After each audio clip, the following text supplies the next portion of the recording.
Alright, so hey everyone, today I want to take a look at Red Dead Redemption 1 and its dead zones. So to jump straight into that, the camera uses a 40% rounded square dead zone.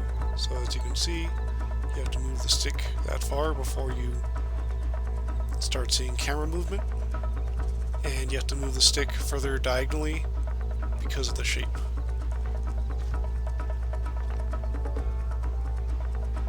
This, of course, applies to aiming as well.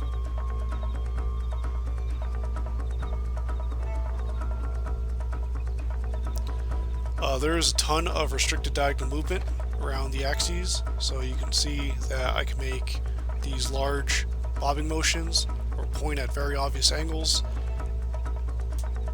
and the camera in this case will move perfectly left. It's obvious when looking straight up or down that you don't see diagonal movement until you break out into these green regions.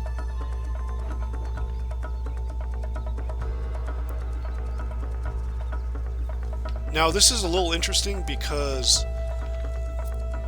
rounded square dead zones are circular dead zones that are built on top of square or axial dead zones, and that's not really visible here, but we can just see this based on experience and how this would work. So basically, axial dead zones restrict diagonal movement around the axes, and here it's estimated about 25%. So 25% of the restricted diagonal movement is from that axial dead zone, and then they've also restricted more based on angle after that point. And this is, of course, bad because with how much restricted diagonal movement there is, most of your active stick is only outputting 4 directions. So that makes these controls feel extremely clunky. Movement, we can actually see, has about a 30% rounded square dead zone. So this, you can see how the axial regions restrict diagonal movement, which I'll demonstrate in just a second. The restricted diagonal movement's a little difficult to see just with the normal movement, but if I bring out the weapon, you can see more easily when you start moving diagonally.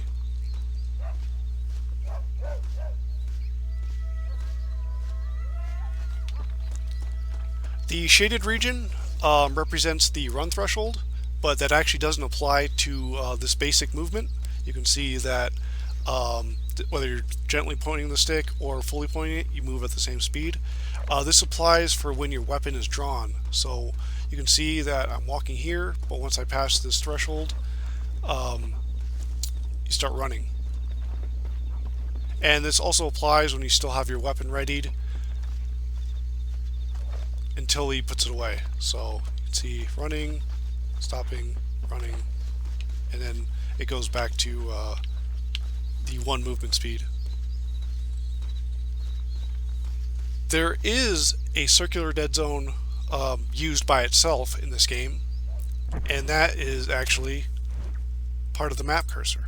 So as you can see,